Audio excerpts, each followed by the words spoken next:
여기가 한국이 감히 낄 자리입니까? 이곳은 하버드 학술 포럼, 베이징 대학 교수들의 비웃음이 단 3분 만에 경악으로 바뀌었습니다. 일본 석학들은 얼굴이 새하얗게 질린 채 말을 잃었죠. 발표가 끝나자 200명의 세계 석학들이 완전히 침묵했고 그날 밤 전 세계가 긴급 뉴스를 타전했습니다. 한국이 세계를 속였다. 도대체 한국이 숨겨온 게 뭐길래 전 세계가 무너졌을까요? 세계를 뒤집은 12분의 진실, 지금 시작합니다. 저는 지금도 그 순간을 잊을 수 없습니다. 세계 최고 명문인 하버드 강당에서 벌어진 믿기 힘든 반전의 현장을 말입니다. 저는 그날 하버드 국제포럼에 참석했던 한국계 과학자 박태성입니다.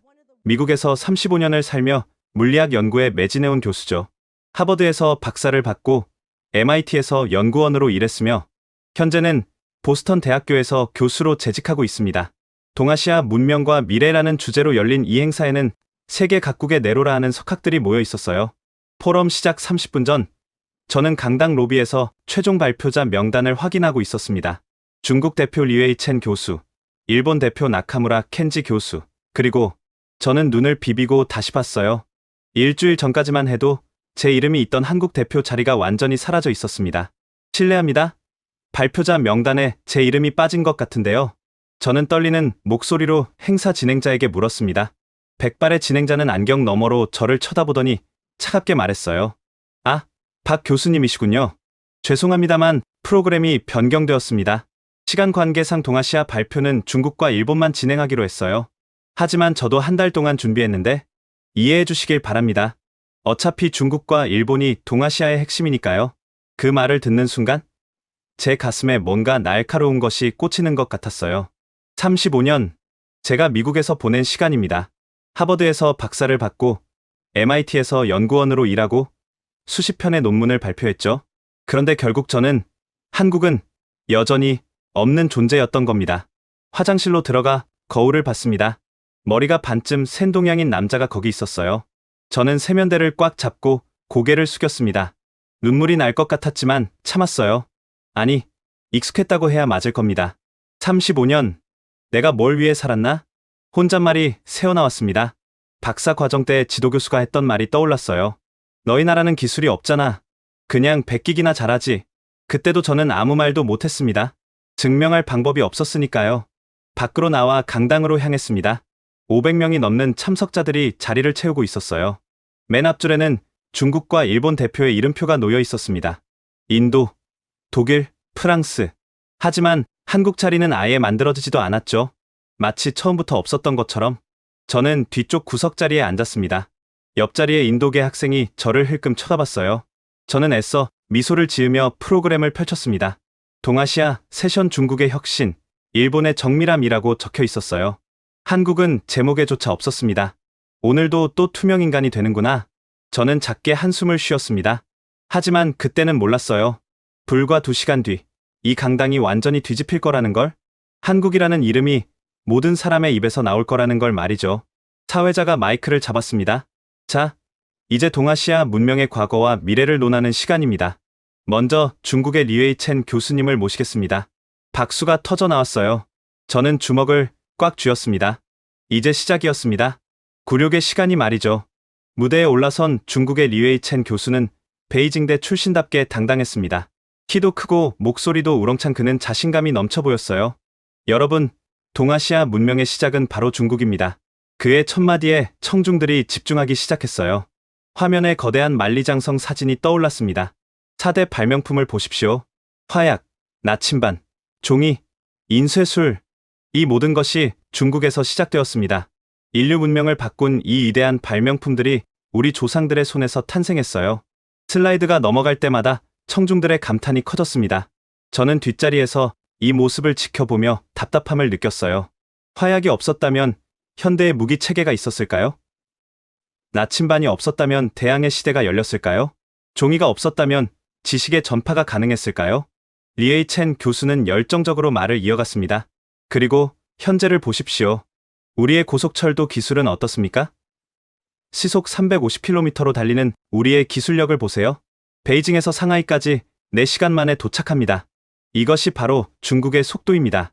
화면에 중국 고속철도의 웅장한 모습이 나타났어요. 청중들 사이에서 와우하는 감탄사가 터져 나왔습니다. 우리는 5천년의 역사를 가진 나라입니다. 공자와 노자의 사상은 지금도 전 세계 철학의 근간이 되고 있죠. 한자 문화권이라는 말 자체가 중국의 영향력을 보여줍니다. 그는 잠시 멈췄다가 의미심장한 미소를 지으며 말했어요. 동아시아는 중국을 중심으로 발전해왔습니다. 과거에도 그랬고, 현재도 그렇고, 미래도 그럴 것입니다. 박수가 우레처럼 터져 나왔습니다. 500명이 넘는 청중들이 일제히 박수를 쳤어요. 저는 가슴이 먹먹해졌습니다. 한국은 언급조차 되지 않았으니까요. 리에이첸 교수가 마지막으로 덧붙였습니다. 우리의 경제 규모를 보세요. GDP 18조 달러. 세계 2위입니다. 우리의 우주 기술을 보세요.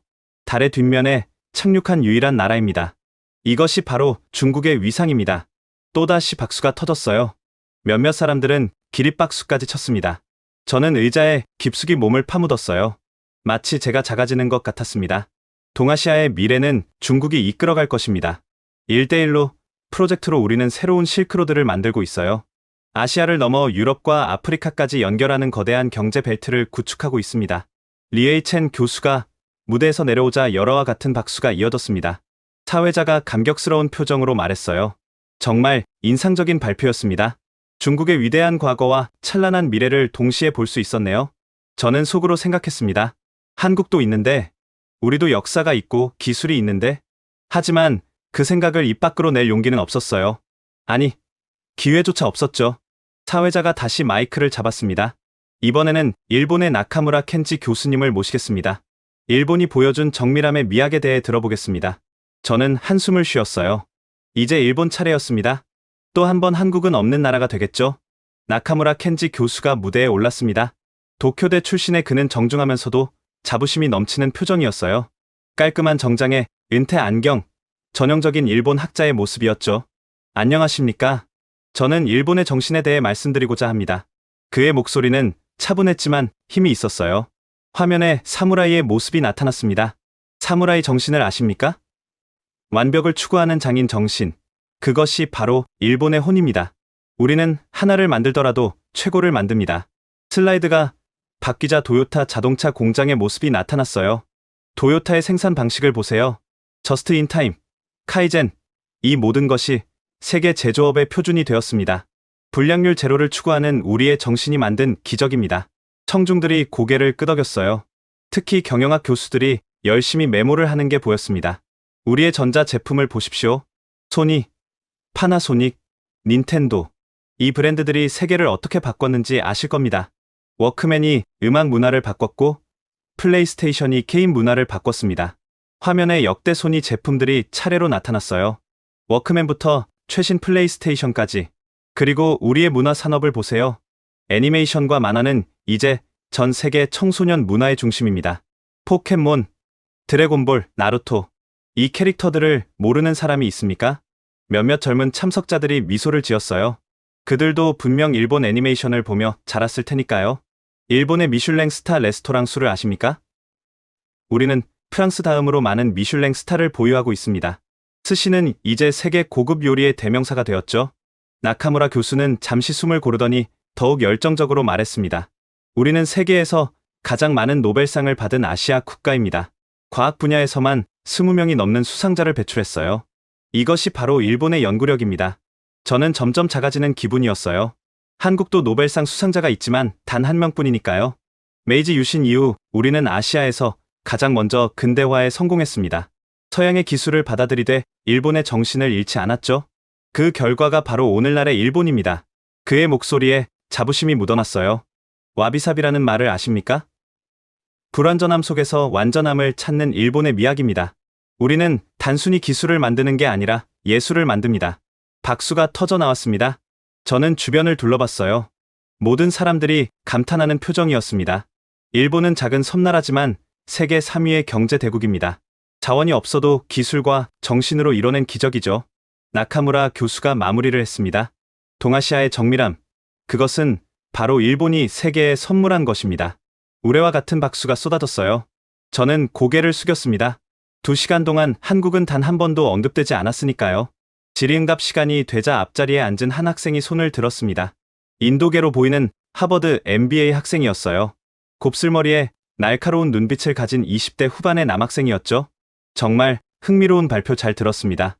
중국과 일본의 위상이 대단하네요. 그는 일어서며 주변을 둘러봤어요. 마치 무언가를 찾는 듯한 표정이었죠. 그런데 궁금한 게 있어요. 동아시아 하면 중국, 일본은 워낙 유명한데 한국은 어떤 특별한 기여가 있었나요? BTS나 K-팝 말고 역사적으로 말이에요. 그 순간 강당이 웃음바다가 됐습니다. 키득키득거리는 소리, 수군거리는 소리가 여기저기서 들려왔어요. 맞아. 한국은 뭐가 있지? K-팝이나 추는 나라 아닌가? 삼성. 그것도 일본 기술 베낀 거잖아. 누군가가 큰 소리로 말했어요. 오징어 게임이 있잖아요. 넷플릭스에서 봤는데 재밌더라고요. 또 다른 웃음이 터졌습니다. 마치 한국은 오락거리 정도로만 생각하는 것 같았어요. 리에이첸 교수가 웃으며 답했습니다. 한국은 중국과 일본 사이에 있는 나라죠. K-팝이 인기 있다고 들었어요. 나름 열심히 하는 것 같던데. 그의 말투에는 동정심 같은 게 묻어났어요. 마치 어린아이를 대하듯이 말이죠. 나카무라 교수도 거들었습니다. 한국은 우리가 가르쳐준 것들을 잘 배웠어요. 전자제품도 우리 기술을 바탕으로 발전시켰고요. 저는 자리에서 벌떡 일어나고 싶었어요. 아니다. 한국은 독자적인 기술이 있다고 외치고 싶었습니다. 하지만 제 다리는 움직이지 않았어요. 35년 동안 쌓인 무력감이 저를 의자에 묶어놓은 것 같았죠. 그때 한 여학생이 덧붙였어요. 한국 드라마는 재밌어요. 로맨틱하고 예쁘잖아요. 그래. 성형수술도 유명하대. 김치는 맵지만 맛있어. 모든 대화가 한국을 하찮게 만들고 있었어요. 문화산업은 그저 오락거리로, 음식은 별미 정도로, 기술은 모방품 정도로 취급받고 있었죠. 저는 주먹을 꽉 쥐었습니다. 손톱이 손바닥에 박힐 정도로 세게 쥐었어요. 분노와 서러움이 동시에 치밀어 올랐습니다. 이게 현실이구나. 이게 세계가 보는 한국이구나. 사회자가 정리하려고 나섰어요. 자, 다음 질문을 받겠습니다. 바로 그때였습니다. 강당 뒤쪽에서 누군가 조용히 일어서는 게 보였어요. 회색 머리에 단정한 정장을 입은 50대 여성이었습니다. 헬렌 로웰 교수였어요. 하버드 역사학과에서 25년간 한국사를 연구해온 분이죠. 평소 과묵하기로 유명한 그녀가 갑자기 일어서니 주변 사람들이 놀란 듯 쳐다봤어요.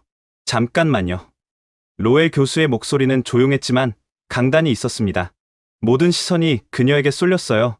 제가 답해드리겠습니다. 그녀가 앞으로 걸어가기 시작했어요. 구두 소리가 강당에 또각또각 울렸습니다. 그녀의 손에는 작은 USB가 들려 있었어요. 사회자가 당황하며 말했습니다.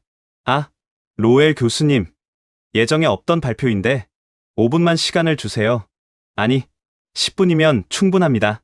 그녀의 목소리에는 단호함이 묻어났어요. 무대에 오른 로웰 교수는 USB를 노트북에 연결했습니다. 그녀가 얼마나 이 순간을 기다려왔는지 알 수 있었어요. 방금 학생이 물었죠. BTS와 김치 말고 한국에 뭐가 있냐고. 화면이 바뀌었습니다. 첫 장면이 나타나자 저는 눈을 의심했어요. 임진왜란 당시의 고지도와 함께 거북선 설계도가 또렷하게 보였거든요. 강당이 순식간에 조용해졌습니다. 방금 전까지 웃고 떠들던 분위기가 한순간에 바뀌었어요. 제 할아버지는 한국전쟁 참전 용사였습니다. 로웰 교수의 갑작스러운 고백에 모두가 놀랐어요. 할아버지는 돌아가시기 전까지 한국을 잊지 못하셨어요. 폐허 속에서도 책을 읽던 한국 아이들, 포탄이 떨어지는 와중에도 공부를 멈추지 않던 그들을 말이죠. 그녀는 잠시 숨을 고르더니 계속했습니다. 그래서 저는 한국을 연구하기 시작했습니다. 25년 동안요. 그리고 깨달았죠. 우리가 한국에 대해 너무 모른다는 걸. 화면에 새로운 슬라이드가 떴어요.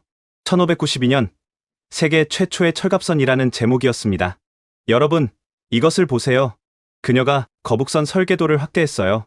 정교한 도면이 화면 가득 펼쳐졌습니다. 이것은 1592년, 즉 400년도 더 전에 한국에서 만들어진 세계 최초의 철갑선입니다. 나카무라 교수의 얼굴이 굳어졌어요. 그의 손이 무의식적으로 떨리는 게 보였습니다. 당시 유럽은 어땠습니까? 스페인의 무덕한데도 영국의 해군도 모두 목선을 쓰고 있었어요. 철갑선은 상상조차 못했죠. 로웰 교수는 다음 슬라이드를 보여줬어요. 거북선의 구조를 상세히 설명하는 도면이었습니다. 12문의 대포를 장착했고 철로 된 뾰족한 침을 등에 꽂아 적의 상륙을 막았어요. 선수에는 용머리를 달아 연기를 뿜게 했고 노를 젓는 격군들은 적에게 보이지 않도록 설계했습니다. 청중들의 눈이 점점 커졌어요. 누군가가 작게 와우하고 탄성을 지르는 소리가 들렸습니다. 이게 단순한 배라고 생각하십니까? 이것은 당시 최첨단 기술의 집약체였습니다. 로엘 교수의 목소리에 점점 힘이 실렸어요. 저는 가슴이 뛰기 시작했습니다. 누군가가 드디어 진실을 말하고 있었으니까요. 로엘 교수는 새로운 슬라이드를 띄웠습니다. 임진왜란 당시 일본 수군의 기록이었어요. 이것은 일본 측 기록입니다.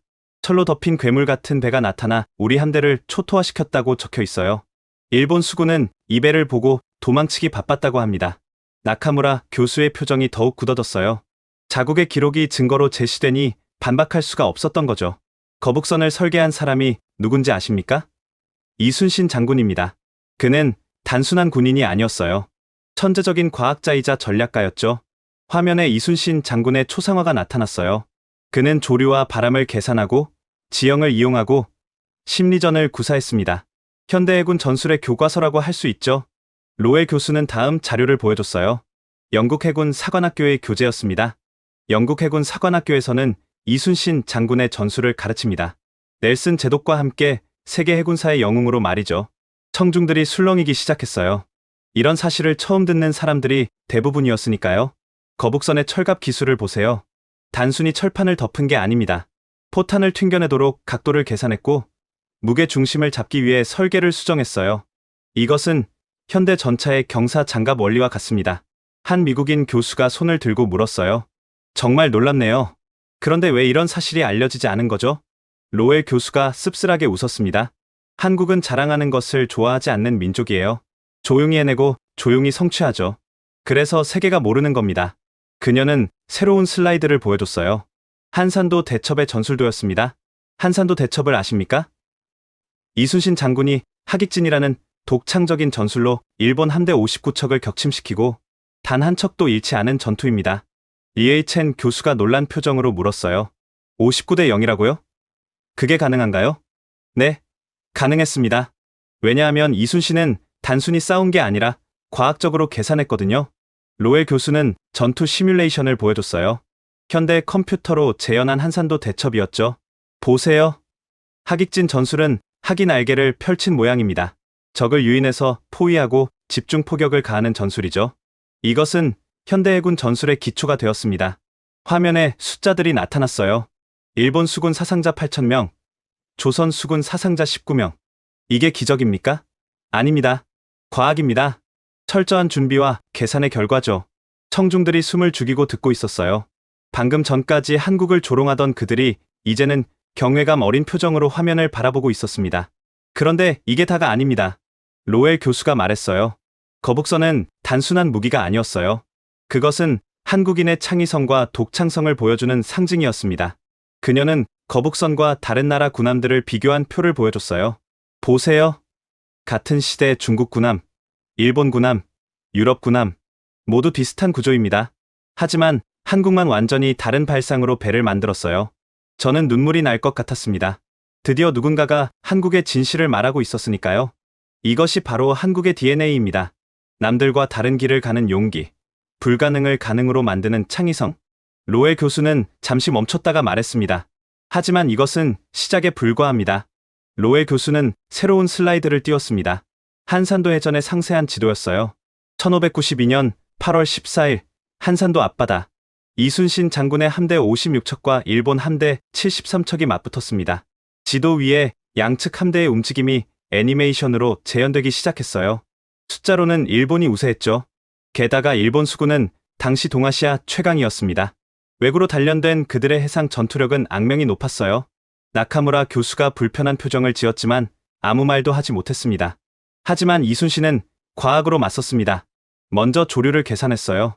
한산도 앞바다의 물살이 바뀌는 시간을 정확히 알고 있었죠. 화면에 조류 도표가 나타났어요. 오전 10시, 물살이 북쪽으로 흐르기 시작합니다. 이순신은 이 시간을 노렸어요. 일본 함대가 조류를 거슬러 오도록 유인한 거죠. 전투 재현 영상이 계속되었습니다. 조선 수군이 후퇴하는 척하며 일본 함대를 넓은 바다로 끌어내는 모습이었어요.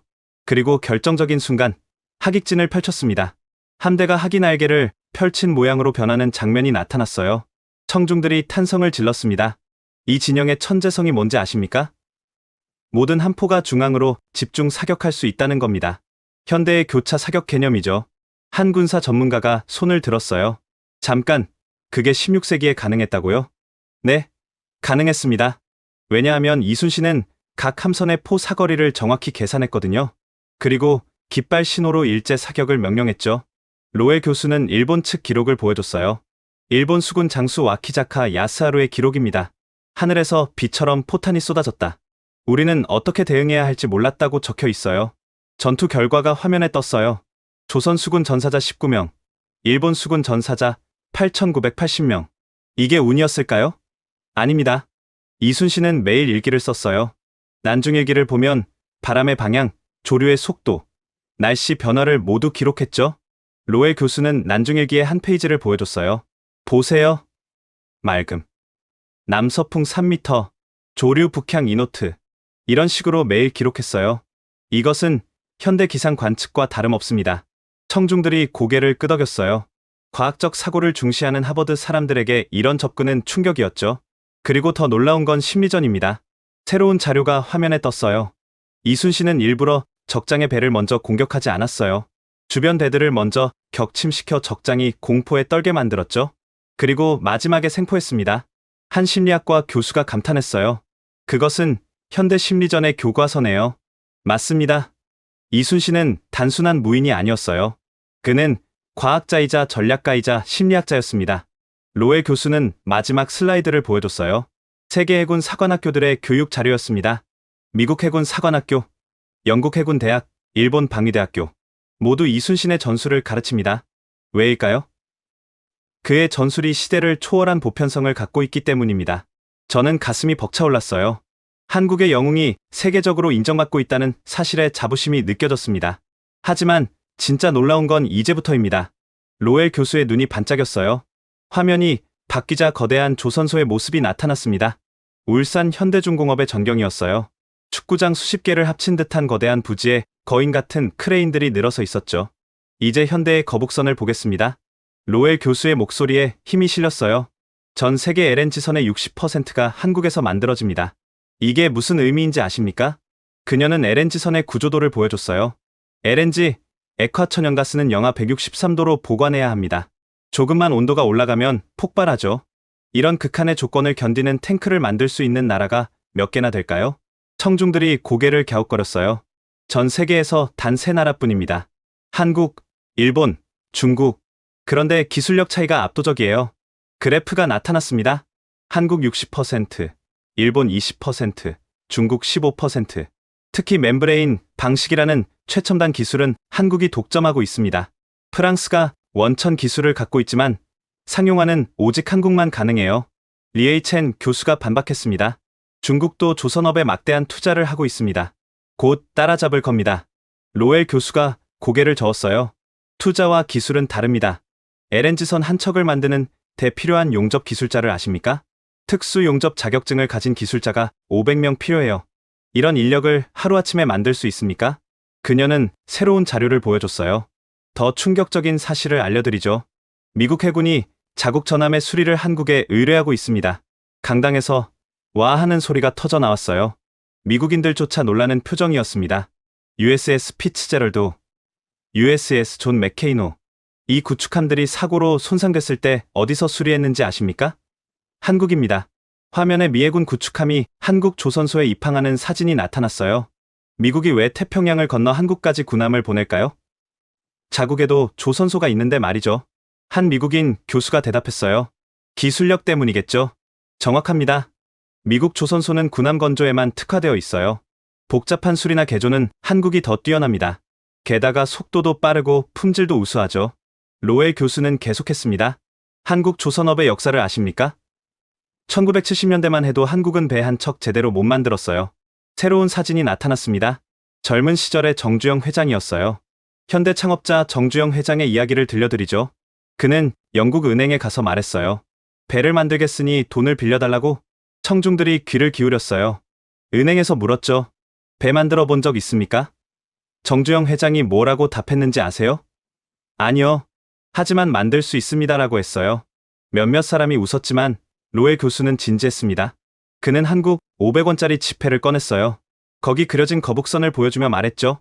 우리 조상이 400년 전에 이런 배를 만들었습니다. 우리도 할 수 있습니다라고. 저는 소름이 돋았어요.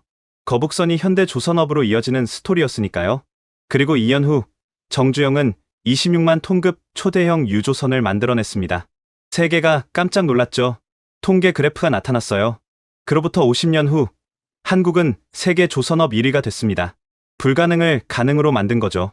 나카무라 교수가 인정하듯 고개를 끄덕였어요. 한국 조선소의 생산성은 경이롭습니다. 같은 배를 만드는데 중국은 3년, 한국은 2년이면 충분해요. 그것도 품질은 한국이 훨씬 우수하죠. 로에 교수는 마지막 자료를 보여줬어요. 작년 전 세계 선박 수주 통계입니다. 한국 45%, 중국 35%, 일본 15%. 그런데 금액으로 따지면 한국이 60%를 넘어요. 왜일까요? 고부가 가치 선박이 많아서겠죠. 맞습니다. 한국은 LNG선, 해양 플랜트, 특수 선박 등 기술력이 필요한 배를 만듭니다. 중국은 벌크선 같은 단순한 배가 대부분이고요. 청중들이 진지한 표정으로 듣고 있었어요. 한국을 무시하던 분위기는 이미 사라진 지 오래였죠. 로에 교수는 낡은 흑백 사진 한 장을 보여줬습니다. 1970년대 울산의 모습이었어요. 황량한 모래밭에 천막 몇 개가 전부였죠. 이곳이 현재 세계 최대 조선소가 된 울산입니다. 50년 전에는 아무것도 없었어요. 다음 사진은 현재의 울산 조선소였습니다. 그 대비가 극명했어요. 정주영 회장이 처음 조선소를 짓겠다고 했을 때 모든 사람이 미쳤다고 했어요. 경험도 없고 기술도 없고 돈도 없었으니까요. 그녀는 정주영 회장의 일화를 이어갔습니다. 그가 영국 바클레이스 은행에 갔을 때의 일입니다. 은행 간부들이 물었어요. 당신들이 무엇을 믿고 배를 만들겠다는 겁니까? 청중들이 집중했어요. 정주영은 주머니에서 500원짜리 지폐를 꺼냈어요. 그리고 말했죠. 이 거북선을 보십시오. 우리 조상은 400년 전에 이미 철갑선을 만들었습니다. 그 후손인 우리가 왜 못 만들겠습니까? 한 영국인 교수가 감탄했어요. 브릴리언트. 과거와 미래를 연결한 완벽한 스토리텔링이네요. 그런데 더 놀라운 건 정주영이 계약을 따낸 방법입니다. 로에 교수는 미소를 지었어요. 그는 그리스 선주를 찾아갔어요. 그리고 말했죠. 배를 먼저 주문해주면 그 주문서로 은행 대출을 받아 조선소를 짓고 조선소가 완성되면 배를 만들어 드리겠다고? 청중들이 웃음을 터뜨렸어요. 이게 말이 됩니까? 없는 조선소에서 만들 배를 먼저 주문하라니요. 하지만 그리스 선주는 계약했어요. 왜일까요? 정주영의 진정성을 봤기 때문입니다. 새로운 영상이 재생됐어요. 당시 건설 현장이었죠. 정주영은 24시간 공사를 진행했어요. 한국 속도라는 말이 여기서 나왔죠. 낮에는 공사하고 밤에는 교육했어요. 용접도 모르던 농민들을 세계 최고의 기술자로 만들었습니다. 통계가 화면에 떴어요. 2년 만에 26만 톤급 유조선 2척을 완성했어요. 예정보다 6개월 빨랐죠. 품질도 완벽했고요. 리에이 첸 교수가 물었어요. 어떻게 그게 가능했죠? 경험도 없었는데. 한국인의 교육열과 근성입니다. 당시 기술자들의 증언을 보면 하루 16시간씩 일하며 동시에 공부했다고 해요. 선진국 기술자를 초빙해 배우고 밤에는 도면을 외웠죠. 로에 교수는 감동적인 사진을 보여줬어요. 작업복을 입은 노동자들이 횃불을 들고 야간 작업을 하는 모습이었죠. 이들에게는 꿈이 있었어요. 우리도 할 수 있다는 신념이었죠. 그들은 단순히 배를 만든 게 아니라 불가능을 가능으로 만들었습니다. 다음 그래프가 나타났어요. 한국 조선업의 성장 곡선이었죠. 1970년 세계 시장 점유율 0%에서 시작해 현재 45%. 이것이 기적이 아니면 무엇입니까? 청중들이 고개를 끄덕였어요. 이제 아무도 한국을 무시하지 않았죠. 그런데 정주영의 도전은 여기서 끝나지 않았어요. 로에 교수는 새로운 사진을 보여줬어요. 1998년 그는 소 1001마리를 끌고 북한을 방문했어요. 분단의 벽을 넘은 거죠. 이것이 한국인의 정신입니다. 불가능은 없다는 믿음이요. 저는 눈물이 날 뻔했어요. 한국 기업가 정신의 본질을 외국인 교수가 이렇게 정확히 이해하고 있다니? 로엘 교수는 화면을 전환했습니다. 작은 반도체 칩 하나가 확대되어 나타났어요. 이제 더 작은 것에 대해 이야기하겠습니다. 하지만 그 영향력은 거대하죠. 그래프가 나타났습니다. 전 세계 메모리 반도체 시장 점유율이었어요. 삼성전자와 SK하이닉스. 이 두 한국 기업이 전 세계 디램 시장의 70%, 낸드 플래시 시장의 50%를 차지합니다. 청중들이 놀란 표정을 지었어요. 여러분 주머니에 있는 스마트폰, 노트북, 태블릿, 거의 모두 한국산 메모리를 쓰고 있어요. 한국 없이는 디지털 세상이 멈춥니다. 한 컴퓨터공학과 교수가 물었어요. 인텔이나 타이완 TSMC는 어떻습니까? 좋은 질문입니다. 인텔은 CPU에 강하고 TSMC는 파운드리에 강하죠. 하지만 메모리는 한국이 절대 강자입니다. 왜일까요? 로엘 교수는 1997년 IMF 위기 당시 사진을 보여줬어요. 거리에서 금을 모으는 시민들의 모습이었죠. 1997년 한국은 국가 부도 위기였어요. IMF에서 구제 금융을 받았죠. 모든 기업이 투자를 중단했습니다. 하지만 삼성은 달랐어요. 다음 슬라이드는 이건희 전 삼성 회장이었습니다. 이건희 회장은 이렇게 말했어요. 위기는 기회다. 남들이 멈출 때 우리는 뛴다고. 그리고 반도체에 천문학적인 투자를 했죠. 숫자가 화면에 떴어요. 1998년 삼성 반도체 투자액 30억 달러. 회사가 망할 수도 있는 상황에서 30억 달러를 투자했어요. 전 세계가 미쳤다고 했죠. 리에이첸 교수가 고개를 저었어요. 도박이었네요. 너무 위험한 도박이 아니었습니다. 계산된 베팅이었죠. 이건희 회장은 반도체 사이클을 정확히 읽었어요.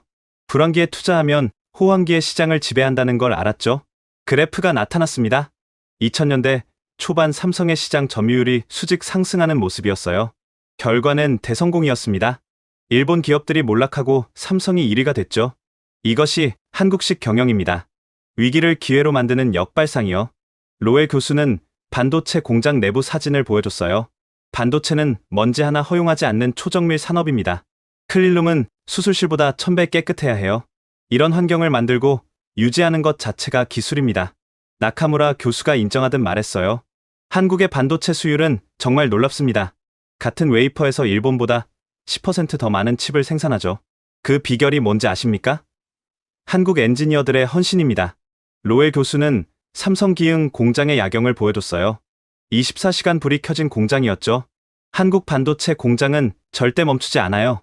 엔지니어들이 3교대로 24시간 관리합니다. 문제가 생기면 새벽에도 달려와요. 이런 헌신이 세계 1위를 만들었습니다. 그녀는 최신 기술 동향을 보여줬어요.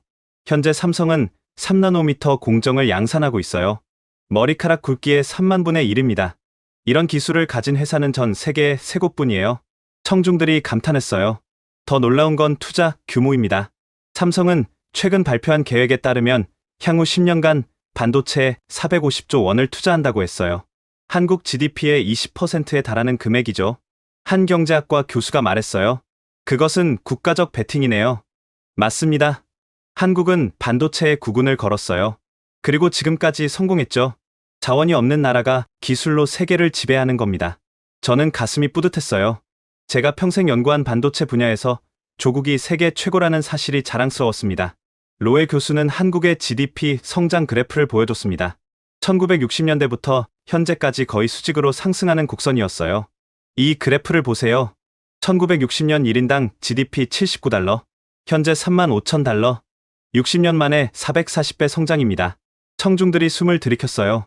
인류 역사상 이런 성장을 이룬 나라는 없습니다. 한강의 기적이라고 부르는 이유죠.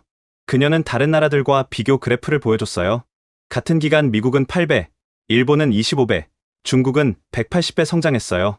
한국의 440배가 얼마나 경이로운지 아시겠죠? 리에이첸 교수가 말했어요. 중국도 빠르게 성장하고 있지 않습니까? 맞습니다. 하지만 한국은 다른 점이 있어요. 민주주의를 함께 달성했다는 겁니다. 화면에 1987년 6월 항쟁의 사진이 나타났어요. 시민들이 거리를 가득 메운 모습이었죠. 1987년 한국 시민들은 독재 정권에 맞서 일어났어요. 평화적으로, 그러나 단호하게 민주주의를 요구했죠. 다음 사진은 대통령 직선제 선거 장면이었어요. 그리고 성공했습니다. 군부 독재에서 민주주의로 평화적 전환을 이뤘어요. 유혈 사태 없이 말이죠. 한 정치학과 교수가 감탄했어요. 그것은 정말 드문 사례입니다. 대부분의 나라는 경제 발전이나 민주화 중 하나를 희생하죠. 정확합니다. 싱가포르는 경제는 발전했지만 민주주의는 제한적이죠. 필리핀은 민주화했지만 경제는 정체됐고요. 한국만이 둘 다 성공했습니다. 로엘 교수는 역대 한국 대통령들의 사진을 보여줬어요. 한국은 평화적 정권 교체를 계속하고 있어요. 보수와 진보가 번갈아 집권하죠. 이것이 성숙한 민주주의입니다. 그녀는 2016년 촛불 시위 사진을 보여줬어요. 더 놀라운 건 이겁니다. 대통령을 탄핵할 때도 평화적이었어요. 수백만이 거리로 나왔지만 폭력은 없었죠. 청중들이 진지한 표정으로 들었어요. 매주 토요일 시민들이 촛불을 들고 광장에 모였어요. 그리고 집회가 끝나면 쓰레기를 줍고 돌아갔죠. 이것이 한국 민주주의의 성숙도입니다. 나카무라 교수가 말했어요. 일본도 민주주의 국가입니다만, 물론입니다. 하지만 한국은 시민이 직접 쟁취한 민주주의예요. 그래서 더 소중히 여기고 적극적으로 참여하죠. 로에 교수는 투표율 통계를 보여줬어요. 한국의 대선 투표율은 70%가 넘어요. 젊은 층도 적극적으로 투표합니다. 민주주의가 살아있다는 증거죠. 그녀는 감동적인 사진을 보여줬어요. 투표소 앞에 줄 선 시민들이었죠. 경제 성장과 민주화를 동시에 이룬 나라? 이것이 진정한 한국의 기적입니다. 로에 교수는 낡은 흑백 사진을 보여줬습니다. 한국전쟁 직후 천막에서 공부하는 아이들이었어요. 1953년 한국은 완전히 파괴된 나라였어요. 학교도, 교과서도, 선생님도 부족했죠. 하지만 한국인들은 포기하지 않았습니다. 다음 사진은 천막 교실의 내부였어요. 흙바닥에 앉아 공부하는 학생들이었죠. 보세요. 의자도 없고 책상도 없어요. 하지만 아이들의 눈빛을 보세요. 배움에 대한 열망이 가득하죠. 청중들이 사진을 자세히 들여다봤어요. 부모들은 끼니를 걸러가며 자녀를 교육시켰어요. 배고파도 공부는 해야 한다고 말하며 로에 교수는 통계를 보여줬어요. 1960년 한국의 대학 진학률은 5%였어요. 현재는 70%가 넘습니다. 세계 최고 수준이죠. 한 교육학과 교수가 물었어요. 어떻게 그런 변화가 가능했죠? 교육을 최우선 가치로 삼았기 때문입니다. 한국 부모들은 자녀 교육을 위해서라면 모든 걸 희생해요. 로에 교수는 1980년대 고시원 사진을 보여줬어요. 이곳은 고시원입니다. 겨우 2평 남짓한 좁은 방에서 청년들이 공부했어요. 하루 15시간씩 몇 년을 이렇게 살았죠. 다음 사진은 새벽의 도서관이었어요. 학생들로 가득 찬 열람실이었죠. 한국 대학 도서관은 24시간 열려 있어요. 새벽 3시에도 학생들이 공부합니다. 이런 나라가 또 있을까요? 청중들이 고개를 저었어요. 더 놀라운 건 사교육입니다. 한국 부모들은 연간 20조 원을 사교육했습니다. GDP의 1%예요. 리에이첸 교수가 놀랐어요. 그것은 너무 과도한 건 아닙니까? 과도할 수 있죠. 하지만 그 결과를 보세요. 로에 교수는 국제학업 성취도 평가 결과를 보여줬어요. 피사, 팀스 등 모든 국제평가에서 한국은 최상위권입니다. 특히 수학과 과학에서 압도적이죠. 그녀는 한국 과학자들의 사진을 보여줬어요. 한국인 과학자들이 네이처, 사이언스에 발표하는 논문이 매년 늘고 있어요. 교육 투자가 결실을 맺는 거죠. 다음 자료는 한국 유학생 통계였어요. 미국 아이비리그 대학의 한국인 비율을 아십니까? 하버드, 예일, 프린스턴 모두 아시아계 중 한국인이 가장 많아요. 청중들이 놀란 표정을 지었어요. 인구 5천만의 작은 나라에서 이렇게 많은 인재가 나온다는 것. 이것이 교육의 힘입니다. 로에 교수는 마지막으로 감동적인 사진을 보여줬어요. 졸업식에서 부모에게 절하는 학생들이었죠. 한국에서 교육은 단순한 지식 습득이 아니에요. 가족의 희망이고 나라의 미래입니다. 로에 교수는 훈민정음 원본 사진을 보여줬습니다. 이제 한국 정신의 뿌리를 보겠습니다. 훈민정음, 한글의 창제 원리서입니다. 그녀는 세종대왕의 서문을 영어로 번역해 읽었어요. 나라의 말이 중국과 달라. 어리석은 백성이 말하고자 하는 바가 있어도 제 뜻을 펴지 못한다. 내가 이를 불쌍히 여겨 새로 28자를 만드니 사람마다 쉽게 배워 날마다 쓰기를 바란다라고 말했습니다. 청중들이 감탄했어요. 15세기 왕이 백성을 위해 문자를 만들었다는 거죠. 이것은 혁명적 사고였어요. 당시 문자는 지배층의 전유물이었는데 한 언어학과 교수가 말했어요. 한글은 과학적으로도 완벽한 문자 체계입니다. 유네스코가 문맹 퇴치상 이름을 세종대왕상으로 정한 이유죠. 로에 교수가 고개를 끄덕였어요. 맞습니다. 한글 덕분에 한국의 문맹률은 거의 제로예요. 모든 국민이 읽고 쓸 수 있다는 것. 이것이 발전의 기초였죠. 그녀는 1970년대 새마을 운동 사진을 보여줬어요. 새마을 운동을 아십니까? 1970년대 한국 농촌 근대화 운동입니다. 마을 사람들이 함께 도로를 닦는 사진이었어요. 정부는 시멘트와 철근만 제공했어요. 나머지는 마을 주민들이 직접 했죠. 스스로 도로를 만들고 다리를 놓았어요. 리에이첸 교수가 물었어요. 강제 동원이었습니까? 아닙니다. 자발적 참여였어요. 우리 마을을 우리가 바꾸자는 정신이었죠. 로에 교수는 새마을 운동 전후 비교 사진을 보여줬어요. 10년 만에 한국 농촌이 완전히 바뀌었어요. 초가집이 기와집으로, 흙길이 포장도로로 변했죠. 그녀는 계속했습니다. 이것이 한국의 협동 정신입니다. 개인이 아닌 공동체를 생각하는 마음이요. 다음 사진은 1997년 금 모으기 운동이었어요. IMF 위기 때 시민들이 자발적으로 금을 모았어요. 결혼반지, 돌반지까지 국가에 바쳤죠. 청중들이 놀란 표정을 지었어요. 351만 명이 참여해 227톤의 금을 모았어요. 21억 달러 상당이었죠. 이런 일이 가능한 나라가 또 있을까요? 나카무라 교수가 인정하듯 말했어요. 그것은 정말 놀라운 단결력입니다. 이것이 바로 한국의 저력입니다. 위기 때마다 하나로 뭉치는 힘. 그것이 오늘의 한국을 만들었어요. 로엘 교수는 BTS가 빌보드 1위에 오른 순간을 보여줬습니다. 7명의 젊은이들이 환호하는 모습이었어요. 이제 현재를 봅시다. 한국 문화가 세계를 정복하고 있어요. 그녀는 빌보드 차트를 보여줬어요. BTS는 빌보드 핫백에서 1위를 6번 했어요. 비영어권 아티스트로는 전무후무한 기록이죠. 다음은 기생충의 아카데미 시상식 장면이었어요. 봉준호 감독의 기생충, 아카데미 작품상, 감독상, 각본상, 국제영화상을 휩쓸었죠. 비영어 영화 최초입니다. 청중들이 고개를 끄덕였어요. 오징어 게임은 어떻습니까? 넷플릭스 역사상 가장 많이 본 시리즈예요. 94개국에서 1위를 했죠. 넷플릭스 통계가 화면에 떴어요. 2019년 대비 2023년 한국 콘텐츠 시청 시간이 600% 증가했어요. 이런 폭발적 성장은 전례가 없습니다. 한 문화비평가가 손을 들었어요. 왜 갑자기 한국 문화가 인기를 끄는 건가요? 진정성과 보편성의 결합입니다. 한국 콘텐츠는 한국적이면서도 인류 보편의 감정을 다뤄요. 로엘 교수는 한국 드라마의 한 장면을 보여줬어요. 한국 드라마는 가족, 사랑, 정의 같은 보편 가치를 다룹니다. 하지만 표현 방식은 독특하죠. 정서적 깊이가 있어요. 그녀는 K-팝 댄스 학원의 세계 분포도를 보여줬어요. 전 세계 K-팝 댄스 학원이 5,000개가 넘어요. 뉴욕, 런던, 파리, 도쿄, 방콕, 어디든 있죠.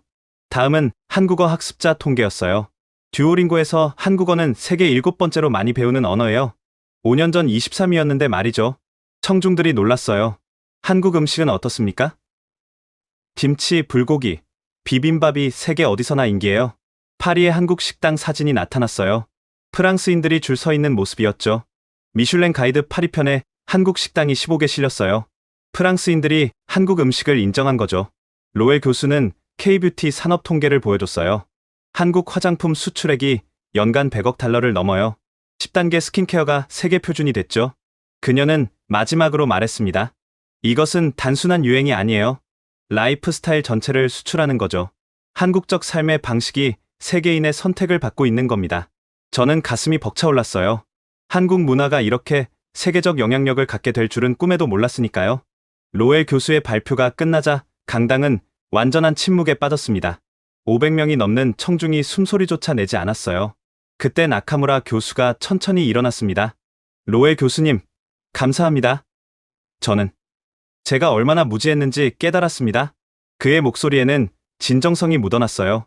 일본이 한국의 기술을 전수했다고 생각했어요. 하지만 한국은 우리와는 완전히 다른 길을 걸어왔군요. 인정합니다. 그가 깊이 고개를 숙였어요. 일본인이 공개적으로 고개 숙이는 것은 최고의 예우였죠. 리에이첸 교수도 일어났습니다. 저도 마찬가지입니다. 중국이 동아시아의 중심이라고 자부했지만 한국이 이룬 성취 앞에서 겸손해져야겠네요. 그도 고개를 숙였어요. 특히 민주주의와 경제 성장을 동시에 이룬 것. 그것은 정말 놀라운 성취입니다. 그때 처음 질문했던 인도계 학생이 손을 들었어요. 교수님들, 정말 죄송합니다. 제가 너무 무례한 질문을 했네요. 한국에 대해 제대로 알지도 못하면서. 로엘 교수가 따뜻하게 웃었습니다. 괜찮아요. 덕분에 진실을 밝힐 기회가 생겼으니까요. 모르는 것은 부끄러운 게 아니에요. 알려고 하지 않는 것이 부끄러운 거죠. 청중 한 명이 큰 소리로 말했어요. 이제 교과서를 다시 써야 할 때가 온 것 같습니다. 박수가 터져 나왔어요. 처음에는 한두 명이었지만 곧 전체로 퍼졌죠. 그리고 하나둘씩 일어나기 시작했어요. 기립박수였습니다. 500명이 모두 일어나 박수를 쳤어요. 그것은 한국에 대한 경의였고 진실에 대한 존중이었죠. 저도 일어났어요. 하지만 이번엔 달랐습니다. 35년 만에 처음으로 당당하게 일어선 기분이었어요. 눈물이 흘렀습니다. 서러움의 눈물이 아니라 감격의 눈물이었어요. 옆자리의 동료가 제 어깨를 두드렸어요. 축하해요. 박 교수. 당신 나라가 정말 대단하네요. 저는 고개를 끄덕였어요. 이제야 진짜 한국인이 된 기분이었으니까요. 그날 포럼이 끝난 후 놀라운 일이 벌어졌습니다. 누군가 로웰 교수의 발표를 촬영해 유튜브에 올렸던 거예요. 제목은 하버드에서 한국의 진실이 밝혀지다였습니다. 첫날 조회수 10만. 믿기 어려운 속도였어요. 댓글이 폭주하기 시작했습니다. 와, 한국이 이런 나라였어? 왜 학교에서 이런 걸 안 가르쳐줬지? 거북선이 세계 최초 철갑선이었다니. 한국 조선업이 미국 해군 함정을 수리한다고? 일주일 만에 조회수는 500만을 돌파했어요. 전 세계에서 화제가 됐죠. 각국 언론이 앞다퉈 보도하기 시작했습니다. CNN, 숨겨진 아시아의 진주, 한국의 재발견, BBC, 조용한 혁명, 한국이 세계를 바꾸다, 르몽드, 한강의 기적을 넘어선 한국의 기적, 하버드 총장이 긴급 성명을 발표했어요. 우리는 너무 오랫동안 편견에 갇혀 있었습니다. 한국에 대한 연구를 대폭 확대하겠습니다. 일주일 후, 하버드는 한국학연구소 설립을 공식 발표했어요. 초대 소장은 당연히 로웰 교수였죠. 그뿐만이 아니었습니다. MIT, 예일, 프린스턴, 스탠퍼드, 미국 주요 대학들이 앞다퉈 한국학 프로그램을 신설했어요. 유럽도 마찬가지였습니다. 옥스퍼드, 케임브리지, 소르본 모두 한국 연구를 강화하겠다고 발표했죠. 가장 놀라운 반응은 아시아에서 나왔어요. 도쿄대학이 한국학과를 독립학과로 승격시켰고 베이징대도 한국연구센터를 설립했습니다. 한 달 후 하버드 스퀘어에 특별 전시회가 열렸어요. 한국 조용한 혁명의 나라라는 제목이었죠. 전시회에는 거북선 모형, 반도체 웨이퍼, 한복, 훈민정음, 복사본 등이 전시됐어요. 개막식에는 수천 명이 몰려들었습니다. 한국에 대한 관심이 폭발한 거죠. 저도 초청받아 개막식에 참석했어요. 35년 만에 처음으로 자랑스럽게 한국인임을 밝힐 수 있었죠. 6개월 후 UN 본부에서 특별 교육 세션이 열렸습니다. 주제는 한국 모델 21세기 발전의 새로운 패러다임이었어요. 193개국 대표들이 참석했죠. 발표자는 로웰 교수였습니다. 한국은 증명했습니다. 자원이 없어도, 작은 나라여도, 식민지 경험이 있어도 선진국이 될 수 있다는 것을. 그녀의 발표가 끝나자 UN 사무총장이 말했어요. 한국 모델을 개발도상국들의 표준 모델로 연구하겠습니다. 그 후 변화는 빨랐어요. 월드뱅크가 한국 발전 모델 연구팀을 신설했고 IMF도 한국의 위기 극복 사례를 교과서로 만들었죠. 아프리카 여러 나라들이 한국의 협력을 요청했어요. 새마을 운동을 배우고 싶다는 거였죠. 동남아시아 국가들은 한국의 교육 시스템을 벤치마킹하기 시작했고요. 가장 인상적인 변화는 미국 대학가에서 일어났어요. 하버드 경영대학원이 삼성과 현대 케이스를 필수 과목으로 지정했고 MIT는 한국 반도체 산업을 집중 연구하기 시작했죠. 전 세계 50개 주요 대학이 한국학 과정을 신설하거나 확대했어요. 한국어를 배우려는 학생도 폭증했죠. 하버드의 한국어 수강 신청자가 정원의 10배를 넘었다고 해요. 저는 이 모든 변화를 보며 생각했습니다. 드디어 세계가 진짜 한국을 보기 시작했구나. 1년 후 저는 로웰 교수를 다시 만났습니다. 하버드 한국학연구소 개소 1주년 기념식에서였죠. 박 교수님, 그동안 잘 지내셨어요? 네, 교수님. 덕분에 이제는 당당하게 한국인이라고 말할 수 있게 됐어요. 우리는 찰스강이 보이는 벤치에 앉았어요. 교수님, 왜 한국을 그렇게 연구하셨어요? 25년이나? 로웰 교수가 미소를 지었습니다. 할아버지가 한국전쟁에서 돌아온 후 늘 말씀하셨어요. 그 나라 사람들은 특별하다. 언젠가 세계가 놀랄 것이다라고. 그녀는 하늘을 바라보며 말했어요. 할아버지가 오르셨어요. 한국은 조용히 혁명을 이뤘죠. 소리내지 않고, 자랑하지 않고, 그저 묵묵히. 저는 고개를 끄덕였어요. 그게 한국의 방식이죠. 침묵의 힘이라고 할까요? 맞아요. 한국은 증명하려 하지 않았어요. 그저 살아남으려 했을 뿐이죠. 그런데 그 과정에서 기적을 만들었어요. 우리는 잠시 침묵했어요. 찰스강의 석양이 비치고 있었죠. 박 교수님, 한국의 진짜 힘이 뭔지 아세요? 뭐라고 생각하세요? 포기하지 않는 것, 그리고 함께하는 것. 한국인들은 혼자가 아니라 함께 일어섰어요. 그것이 진짜 힘이죠. 저는 깊이 공감했어요.